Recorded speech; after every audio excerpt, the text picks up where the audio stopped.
Bom, dando continuidade ao nosso curso de mecânica estatística, vamos agora discutir um pouquinho sobre as derivadas termodinâmicas, né? Pelo menos as derivadas termodinâmicas de interesse físico. Mas aí você pode me perguntar, mas Felipe, você não deu há 2 aulas atrás uma aula exatamente de derivadas termodinâmicas, que são os parâmetros intensivos? Afinal de contas, a temperatura, ela não era, por exemplo, ΔU, ΔS, com V e N constantes, né? A pressão, ela não era menos ΔU, ΔV, com entropia e número de partículas constantes. Esses casos aqui não são derivadas termodinâmicas, de fato? E a resposta é sim, de fato. Né? Os parâmetros intensivos, todos eles são realmente derivadas termodinâmicas. Mas eu não me refiro a esses caras aqui, a esses caras como, né, os derivadas termodinâmicas que eu vou abordar nessa aula daqui. As derivadas termodinâmicas que eu vou abordar aqui são derivadas que não necessariamente são obtidas, e que na verdade não são obtidas, de equações fundamentais. São a partir de conhecimento de equações de estado, por exemplo, quais são algumas derivadas que são relevantes para a gente. Então, por exemplo, né, a partir da temperatura, né, em termos das equações fundamentais, eu mostrei para vocês que a temperatura ela vale ΔU, ΔS, com V e N constantes. E que esse cara daqui fala para a gente que a temperatura é uma função de S, V e N, que não é uma equação fundamental, como eu já discuti com vocês e tudo. Né? Porém, é uma equação de estado, contém informação física, de forma que, inclusive, algumas derivadas dessa equação daqui pode ter interesse físico, tanto experimental quanto do ponto de vista de construção da termodinâmica mesmo. Né? Você pode derivar equações, no caso equações de estado, e ter informações físicas relevantes para o sistema. Inclusive, tem diversas dessas grandezas que aparecem nesse contexto mesmo. Só para exemplificar, que são as que eu vou colocar aqui, coeficiente de expansão térmica, aquele alfa que a gente vê quando vai trabalhar com dilatação, calor específico, seja com volume constante ou com pressão constante, compressibilidade térmica, né? Enfim, todas essas grandezas, elas são grandezas que têm interesse físico, a gente mede elas experimentalmente, são grandezas obtidas através de derivadas, né, de outras expressões termodinâmicas, mas não são obtidas por derivadas de equações fundamentais, são obtidas por derivadas de equações de estado. Então, o que eu me refiro aqui por essas derivadas termodinâmicas são essas derivadas, são essas grandezas que são obtidas por derivadas de equações de estado e não fundamentais. Assim como seria de se esperar, existem muitas derivadas termodinâmicas que têm um interesse físico geral. Porém, eu vou colocar aqui somente as mais estereotipadas, digamos assim. Se o seu sistema não é simples, ou seja, ele pode interagir, sei lá, com campos elétricos, campos magnéticos ou com qualquer outra coisa, obviamente vão ter outras derivadas termodinâmicas que vão ser de interesse. No caso ali para o comportamento magnético, para o comportamento elétrico. Enfim, aqui no caso eu vou pegar somente as derivadas termodinâmicas para aqueles contextos que a gente aparece mais, que são as grandezas que eu citei aqui com vocês. Expansão, coeficiente de expansão, no caso os calores específicos e as compressibilidades. Ok? E inclusive, mais para frente, das aulas aqui, depois que eu introduzir aqui com vocês a parte de relações de Maxwell, a gente vai conseguir inclusive escrever relações entre essas derivadas termodinâmicas, umas relações bem interessantes que valem para qualquer sistema. Mas bom, a primeira derivada termodinâmica nossa de interesse então aqui vai ser o coeficiente de expansão térmica. Como é que a gente faz para construir, até lá ensino médio mesmo, o coeficiente de expansão térmica? O que a gente faz é a gente varia a temperatura de um certo sistema e vê como é que ele vai dilatar. Okay? A partir disso a gente constrói esse cara. Então, o coeficiente de dilatação, como é que ele pode ser visto? Ele pode ser visto o seguinte: aumenta a temperatura do sistema em ΔT e vê quanto o volume dele vai aumentar. Okay? Aqui no caso, só para fazer uma distinção, se vocês forem se lembrar, no ensino médio a gente usa alfa para o coeficiente de dilatação linear. E para o de volumétrico, para o coeficiente de dilatação volumétrica, que é esse que eu estou escrevendo, a gente usa normalmente o gama, que é 3 alfa. Enfim, aqui eu vou usar alfa mesmo para tudo. Ok? Aqui a minha descrição eu vou usar sempre o alfa, porque a gente só vai trabalhar aqui com dilatações volumétricas quando forem aparecer. De maneira geral, esse coeficiente pode depender da temperatura, certo? Pode ser que em determinados regimes de temperatura o material vai dilatar diferente. Então a gente tem que colocar aqui um limite com ΔT indo para 0. Ou seja, você vai avaliar esse cara daqui para cada temperatura e vai pegar somente uma variação muito pequenininha para saber como é que é a taxa de expansão naquele momento. Porém, se você se lembrar, quanto maior for o corpo, mais ele se expande. Certo? Se você tem um corpo, por exemplo, pequenininho, ele vai expandir bem menos do que se você tiver um corpo gigantão. Certo? Exatamente porque o corpo gigantão ele tem mais matéria. Esse cara daqui pode ser pensado como um conjunto de vários desses corpos pequenininhos. Cada um deles vai expandir um certo tanto. Então, a gente sabe que a expansão, a gente sabe que o ΔV ele é sempre proporcional ao volume inicial, certo? Por uma questão clara de como a matéria ela é agrupada. Então, para eu ter um coeficiente aqui de fato, que faça sentido, seria interessante com que eu dividisse aqui pelo volume do material. É que eu não posso colocar V0, por quê? Porque depende do momento que eu estou fazendo a construção. Então o que eu vou fazer? Para cada temperatura específica, eu vou ver qual que é o volume do material. Vou variar a temperatura, vou ver quanto que esse volume variou, e aí eu faço essa razão. Ok? No limite, né, obviamente, o limite desse cara daqui vai passar para a gente uma derivada. Ok? Então, ou seja, no final de contas, a gente tem aqui que o nosso alfa ele vai ser o 1 sobre V derivada de V com relação à temperatura. Porém, como eu comentei com vocês, toda vez que a gente vai fazer derivadas parciais, a gente sempre está mantendo alguma coisa constante, porque o volume ele não vai depender só da temperatura, ele também pode depender da pressão, ele pode depender do número de partículas e por aí vai. Então, primeira coisa, a gente fixa um número de partículas, porque quando a gente fala desse tipo de expansão, igual quando a gente pensa no ensino médio mesmo, a gente está querendo saber como o material aumenta quando você aumenta a temperatura dele. Certo? Você não quer que a quantidade de partículas dele varie. Você não quer que quando você aumente a temperatura, você permita com que partículas dele vão embora. Você quer saber o aumento do volume. Então você quer saber com o número de partículas fixado. Além disso, você também faz sempre, para fazer esse tipo de definição, a gente fixa a pressão do sistema. Ok? Não faz sentido você pegar uma situação em que a pressão seja diferente. Porque se você se lembrar, a pressão muda na taxa de expansão de material. Se você tiver um material que está em um ambiente com uma pressão altíssima, ele vai expandir menos do que ele expandiria se essa pressão fosse pequenininha. Então, você quer saber essa taxa de expansão, obviamente, para cada tipo de pressão. Não faz sentido você variar a pressão, senão você perde o seu parâmetro de comparação. Por isso que a gente fixa aqui a pressão também. Então, esse cara daqui é a nossa primeira derivada termodinâmica. Eu estou definindo aqui porque, enfim, é uma derivada importante, né? Vai aparecer mais para frente, né, para eu exemplificar com as relações de Maxwell. Então, é importante que a gente defina aqui, ok? O segundo, né, no caso aqui, segunda grandeza que eu vou definir, vai ser a compressibilidade, ok? Essa aqui a gente não tem tanto costume de ver no ensino médio, não, mas é a compressibilidade. No caso, a compressibilidade a gente pode definir de mais de uma maneira. A gente pode definir ela mantendo parâmetros constantes diferentes. Então, primeiro eu vou falar da compressibilidade isotérmica, ok? Isotérmica. Mas depois também vou falar da compressibilidade adiabática. Então, qual que é a ideia da compressibilidade? A compressibilidade é basicamente uma grandeza que te fala o seguinte: se você aumenta a pressão em um certo sistema, você aumenta ou reduz, você varia a pressão de um sistema, como é que o volume dele varia?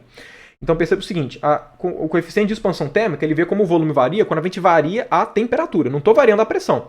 A pressão pode variar exatamente o volume do material, mas estou querendo quantificar nesse aqui de cima somente a variação por conta da temperatura. A compressibilidade térmica não. Ela fala o quanto que você consegue variar o volume do seu material, né, a partir somente da pressão. Então aqui no caso mantendo temperatura constante, né, isotérmica, ou então aqui a adiabática, que seria aqui no caso também mantendo entropia constante. E no caso aqui o adiabático seria aquela ideia de você fazer rápido o suficiente para que não tenha troca de calor. Né? E aí quando você pega uma transformação rápida, mas quase estática, aí entra no adiabático, que seria o que a gente está levando em consideração. A compressibilidade ela tem duas letras que podem ser colocadas. Tem gente que escreve ela como beta, mas é muito comum também você utilizar um kappa, que na minha caligrafia fica igual a um K mesmo, então vou usar um K. Okay? Então a compressibilidade térmica, qual que é a ideia? A mesma coisa, você quer saber, dado que um certo material, né, você está aplicando uma certa pressão nele, você quer saber como é que o volume varia dado que você aplicou uma certa pressão. Okay? Então você vai fazer aqui um ΔV, ΔP. ΔV, ΔP. E aqui a mesma ideia. Quanto maior for o volume, maior vai ser a dilatação, né? Porque a dilatação sempre depende do volume inicial. Então você tem que dividir aqui por um volume. Além disso, você quer saber como é que isso varia para cada pressão diferente. Pode ser que para pressões muito altas, a compressibilidade seja diferente do que para pressões muito baixas. Então você tem que fazer isso variando muito pouquinho aqui a sua pressão. Você está variando um pouquinho para você só medir a taxa com que ela está variando, porque pode variar dependendo da pressão que você está pegando. Porém, por convenção, a gente define a compressibilidade com um sinal negativo. Por quê?